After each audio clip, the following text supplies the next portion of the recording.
Amid the devastation caused by the Los Angeles wildfires in the Pacific Palisades neighborhood, Stephen Foster's home still stands. When residents were ordered to evacuate on January 14th, Foster says his wife and other family members relocated, but he and his son stayed to defend their home.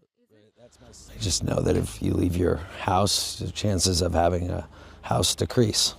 So I stayed and fought for 22 hours with my son. It was about 6 or 7 p.m. at night or so, and the only light that we had while we were running around to neighbors' houses, our house, everyone's houses, as many as we could get to, was just the red glare of the fires on every side of us.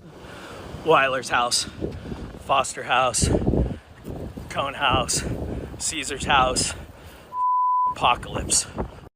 To keep the fires next door from spreading to their home, the pair battled the flames manually. We have city pressure, so we have 165 pounds of water pressure, and we have 200 feet of 3/4-inch hose, and we drug it up there with the 20-foot ladders and climbed over the wall and fought the fire within the Getty Villa to prevent it from getting to our house, and then it lit the backyards on fire of all of our neighbors, so we put the fires out. Foster says he saw firefighters in action in the howling Santa Ana winds, which reached speeds of over 100 kilometers an hour. The conditions made it difficult for men to stand and impossible for planes and choppers to carry water to douse the flames. Fire really sort of erupted after the winds hit 75 to 100 miles an hour, and all of the fixed-wing aircraft and helicopters can't fly in those conditions.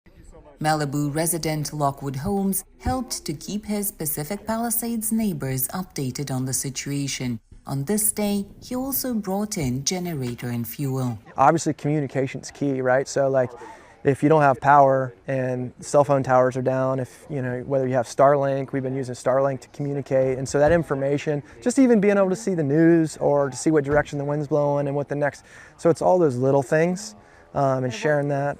Then, as the fires shifted away, looters began to move in. Guys yesterday come into our neighborhood on rented city scooter bikes, like e-bikes, with completely, totally empty backpacks. I went and got the highway patrol that were at the bottom of Pacific Coast Highway and Coastline, and they called the Lost Hills Sheriff Department, and within less than a minute and a half, there were 12 Lost Hills Sheriff's patrol cars. The Fosters say they got lucky. Their home was saved, but neighbors' homes burned to the ground. We know 60 people in the Palisades who've lost their homes, and we're the only ones that didn't.